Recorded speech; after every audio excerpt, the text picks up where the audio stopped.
Hello and welcome everybody to another AoE2 ranking video. Today is going to be the highly requested companion to my top 5 hardest scenarios video I did a couple of weeks ago, and that is going to be to rank my top 10 hardest Steam achievements in AoE2 DE right now. For those who don't know, as of the making of this video, there exist 331 achievements for you to hunt throughout all of the modes and DLCs of the game, and I have indeed done all of them. These achievements range in difficulty from the very simple like advancing to the feudal age or winning a game as each civilization, to the very tedious of exploring 99% of a ludicrous-sized map or finding 3 friends to win against solo, but most of the truly tough ones come from the special tasks in single-player campaigns. Now, it is true that you can just set any mission or AI to the easiest difficulty to complete the achievements, but that's boring. In this video, I will show you that yes, every single achievement in the game can be done on the hardest difficulty. But before I start, I do just need to hashtag sellout by saying these sorts of videos take plenty of time to make, so if you enjoy it, please be sure to leave a like, comment your white whale achievement, and of course subscribe to the channel for tons more AoE2 content. Alright, we've got plenty of achievements to do, so let's get into it. 10. I was in China before. Most achievements in AoE2 are named after some fun reference or play on words, so I'll do my best to tell you guys the origin. The title to this Genghis Khan 3 achievement is, I believe, a reference to the old viral Scatman song, where at one point he says, "I was in China before," and of course, Genghis Khan is going into China in this scenario. Your special task here is to defeat Qin, aka Player 4, before they begin construction of their wonder. This can be a tough one, because Qin begins building their wonder pretty fast, just a little past 40 in-game minutes on hard difficulty, so they need to get going before that happens. Now, it's not really worthwhile to go through the whole scenario for this video, so I'm just going to highlight the necessary points to cover for the strategies I use to get them on hard. So, if you have a strong start and an efficient boom, it is actually possible to defeat Jin just by playing normally, transporting the Gaia Bombard cannons and some elite Mangudai over, but if you really want to take Jin down fast consistently, you'll need to employ the speedrun strat for this map. To do this, simply use your initial transport ship to dodge the towers in the Great Wall to bring your army and villagers across the water to build up your initial base in the east corner of the map. Immediately click up to Castle Age and then drop a castle on Qin's walls. They resign once they have no TC and few enough villagers, so really it's then just a matter of dodging the castles and towers and then sniping the TC and villagers. I played far from perfectly in the background footage, and I was still able to do it in little more than 20 in-game minutes. A doable achievement, even on hard difficulty, but nevertheless a tricky one and a good start to this list. 9. Oh, never mind. This Noryang Point 1598 historical battle achievement is a reference to the in-game taunt 26, wherein a frustrated voice says that very line except for the nevermind bit at the end. And that is because this achievement requires you to keep your wonder alive for the entire game. Although technically this achievement takes as long to complete as the entire level, it really is a rushing achievement because you begin with literally 10 elite cannon galleons shooting at your wonder, which is only defended by a few towers. The Japanese can seriously take down your wonder within a minute and a half or so of game time. Therefore, you need to act instantly, and it may take a couple of tries before you can get it right. Basically, you need to immediately send your starting fast fire ships to focus on the cannon galleons, while sending the rest of your navy to support, while also sending a bunch of your starting villagers to go and repair, while also researching some relevant techs like Bodkin and fast fire ship. When done correctly, you will distract the enemy navy long enough to get some repairs in and extra towers built, so that any ships that sail too close will get sunk very quickly. The good news is that once you take down the initial cannon galleons, defending the wonder becomes very easy, as just keeping the tower standing and some vills nearby will be enough to ward off any attacks from land or sea. The extremely tough start is what puts this achievement on the list, as you have even less time than the 5 minutes you get to snipe the Mon King in Bayanang 1, for instance, but the fact that you can literally and figuratively turtle your way to victory after a few minutes means that our Korean scenario only comes in at number 9. 8. Raja of the People. Another quick and dirty achievement, we next turn to the very beginning of the Prithviraj campaign's first scenario. The title is not a pop culture reference as far as I can tell, it's just that Prithviraj, the Raja, is for the people because he saves both of the villages from the raiders. Yeah, I don't think we need to look any deeper than that. Anyway, To get this achievement, you do indeed need to save both Chohan town centers at the very start of the mission. Now, if you did this achievement at launch, you might be thinking, I don't know, Ornlu, this was a little bit tricky, but the achievement as an in-game side objective, it can't be that hard. And yes, it wasn't too bad of an achievement back when the Civ was Indians, but now that they are the Gurjaras, both TCs are instantly under attack by armored elephants, which get plus 20% bonus damage thanks to a Civ bonus. Also, battering rams and armored elephants had their Castle Age anti-building DPS buffed a little while ago, so you'll actually lose your TCs by around 1 in-game minute.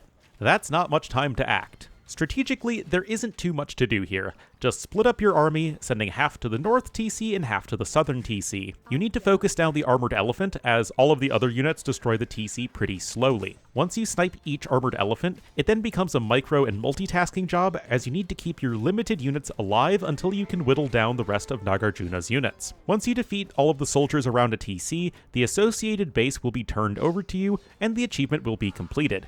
Very quick, but also quite challenging. 7. Human Flush. The difficulty starts to pick up in our next achievement, which is completed in the Battle of the Kalka River, or Kotian Khan 2. The name is a reference to the Flush strategy, which was a name way back in the dinosaur AOC times for a fast feudal archer rush. No kidding, the first proper build I ever learned was a 24-pop Mayan Flush in like 2011. Naturally, this achievement requires you to win the scenario without ever advancing to the Castle Age. I actually really like the design of this achievement, as the level encourages you to utilize the excellent human feudal age with 2 TCs and battering rams. Unfortunately for you, however, the Tatars are not so cooperative, and will get up to Castle Age before too long. Therefore, to do this achievement, you will have to do the most horrific thing for casual AoE2 fans. Play aggressively. Note, this is where I planned on putting the famous dramatic prairie dog clip, but alas, that is not in the public domain. Anyway, there are several ways in which you can go about this achievement. I would say the most effective way is to just go super aggro and immediately build up several rams and scouts and never make any eco. If that strat seems too unforgiving to you, for the background clips I show that you can just do it via 2 TC booming. The most important thing is to send your Castle Age troops to harass the Tatars, and to make good use of the fact that Kotian Khan is absurdly OP.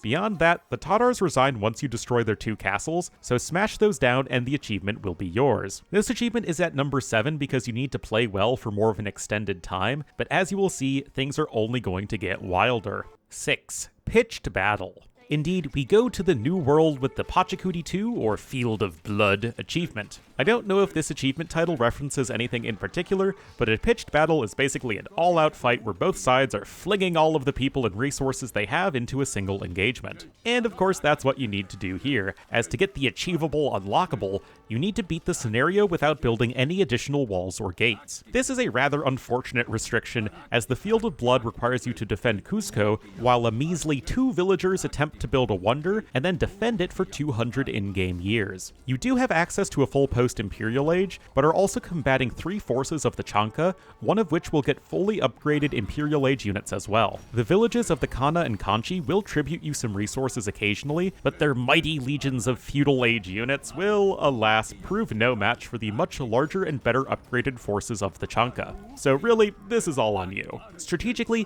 there really isn't all that much to this achievement, and in some ways, that's what makes it so tricky. Walls are very helpful for buying time to defend the many river crossings into Cusco, so you simply need to be on point with your macro and multitasking. There just is no substitute for that. The one saving grace here is that you can build towers and castles, so spamming a bunch of keeps filled with arbalests will help you defend the various avenues of attack. A group of eagle warriors running around to snipe siege where needed is also very useful. Lastly, this is a long scenario taking over an hour of game time, so if you screw up at the end, you'll need to start over, or pick up from a save state. But hey, this video is about the thrill of the challenge, and we are now halfway through our top 10 list. 5. Hot and Spicy. We are bringing the heat here with our Montezuma 3 Quetzalcoatl achievement. The title is a reference to the Tabasco pepper sauce brand, which is basically the default hot sauce, at least here in America, when I was a kid. That is relevant as this achievement requires the player to keep your ally Tabasco alive for the entire mission. This might not seem so bad, but Tabasco starts far away from you and very close to both the Tlaxcala and the Spanish, and unaided they will be defeated in around 6 minutes game time. They resign when their starting town center is destroyed, and considering the Spanish have a bunch of elite cannon galleons at the start, well, that TC is tough to protect. The Aztec base doesn't give you much to get going either, just 5 villagers and 1 eagle warrior. So, like most of these achievements, you will need to act fast with a solid plan from the get-go. The way I've done this achievement is to immediately send a villager and your eagle warrior forward to build a couple of monasteries near Tabasco. Monks are really going to be your only efficient enough unit to deal with both the Spanish and the Tlaxcalan armies. The big thing here is to mass up your monks as quickly as possible to convert some conquistadors or knights, and use those to help buy time against the Tlaxcala. However, the greatest threat by far are the cannon galleons, and I will admit there is a little bit of luck involved. You need to convert them with your monks before they destroy the TC, but if the cannon galleons decide to target the monks converting them instead of the TC, there really isn't much you can do. The best advice I can give is to try and start the conversion after they shoot, which will hopefully buy you enough time. After the initial wave, the achievement becomes much easier, and so long as you pay attention, you should be able to just play the scenario normally and get the win and the achievement. 4. A truly Holy Roman Emperor. Things are getting really tricky as we return to the classic campaigns, this time with Barbarossa III, Pope and Anti-Pope. The title to this achievement is pretty obvious, but just to make super sure you guys get it, Barbarossa is the Holy Roman Emperor, and winning this level by only using your starting monks makes you truly holy. Yeah. So, as I just implied, the way to get this achievement is to beat the level without converting a single villager. To refresh your memories, this involves transporting across the river, sneaking into the large and well-defended city of Milan, and converting their cathedral with your, checks notes, 19 starting units. You can't even build any more monks because you begin with no houses.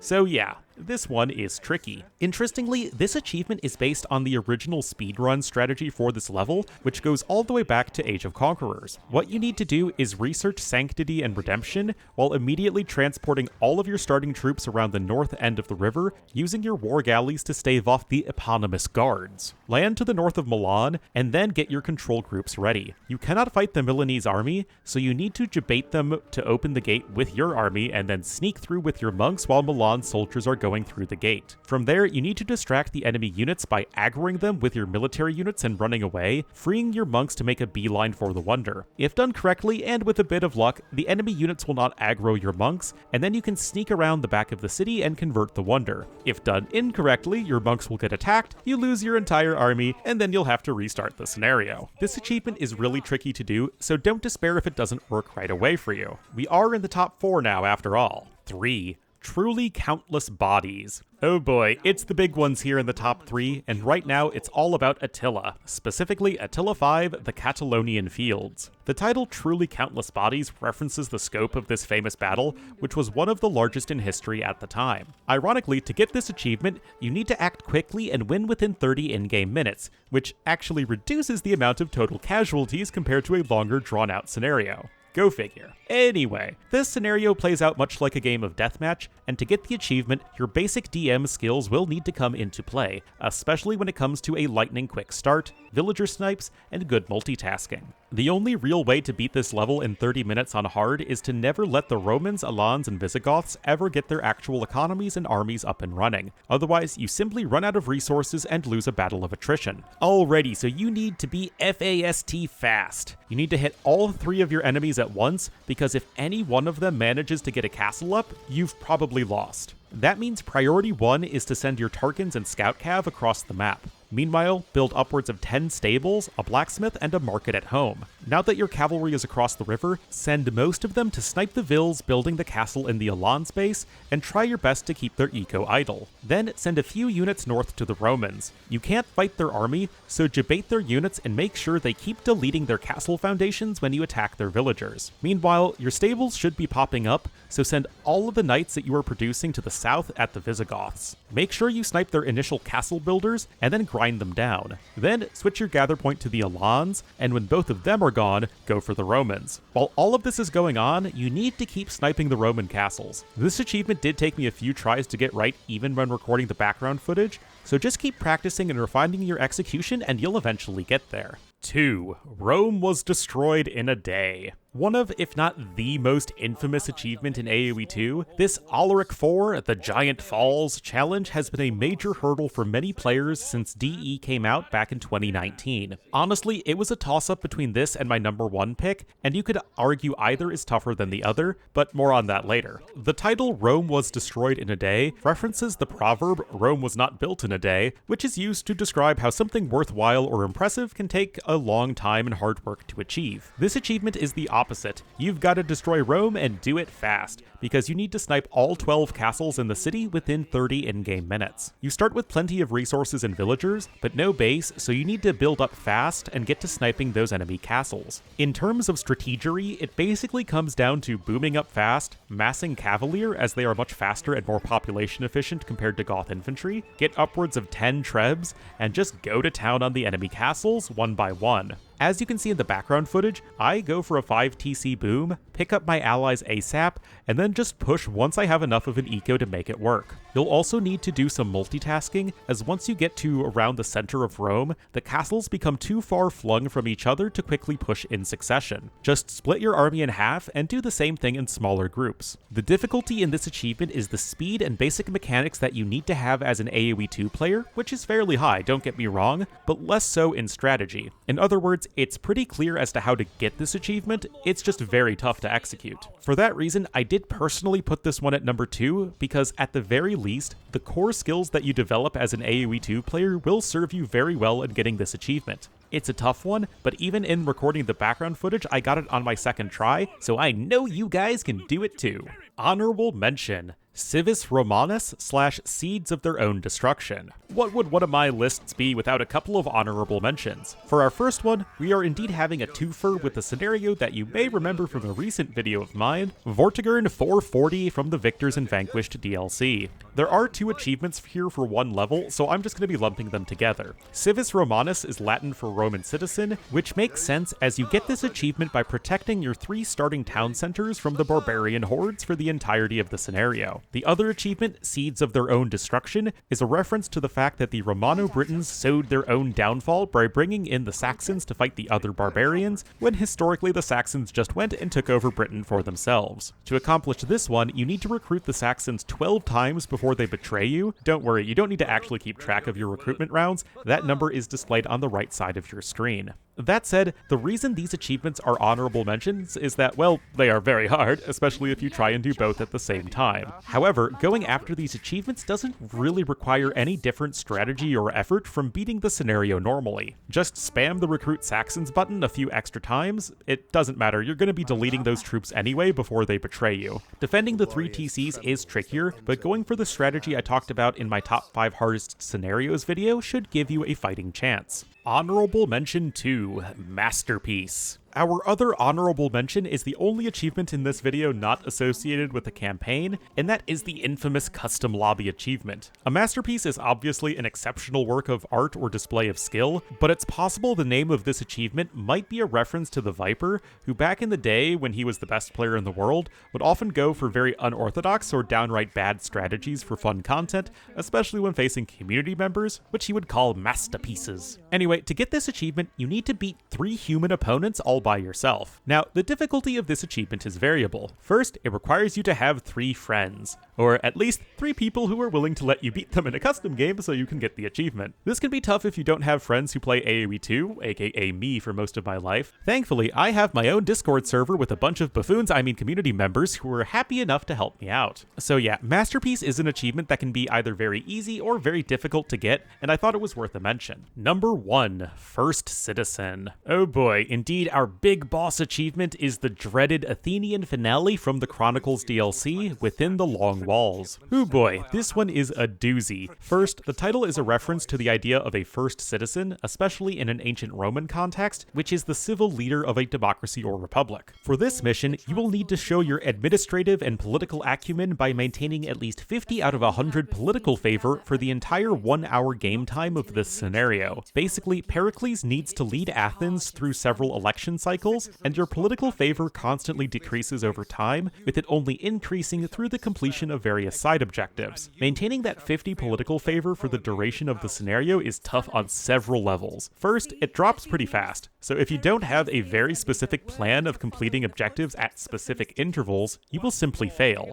Relatedly, you can feel like you're doing everything right, but if there is a dry spell and objectives to complete, you can also fail because you have no immediate way of gaining favor in that moment. Lastly, this is a long achievement that has to be kept up for an hour of game time, and even save states might not help you if you do objectives out of order. So I do have a video on my channel of me doing the achievement on hard that I totally forgot to turn my mic on for, but it still shows you how to accomplish the achievement well enough. The TLDW of that video is that you need to map out your early political favor boosts, especially with raids to the Peloponnesus, selling your estate, and repairing the Acropolis. Once you get going, things do get easier as you'll ideally have a cushion of favor to buy you time to accomplish the objectives, but it's still going to be fairly tricky throughout the entire scenario. Like I said, this one and Alaric 4 can easily be swapped, and it really comes down to what you find more challenging. Alaric 4 is tough because it demands a reasonably high level of AoE2 mechanics and multitasking, whereas our Athenian scenario is mechanically easier,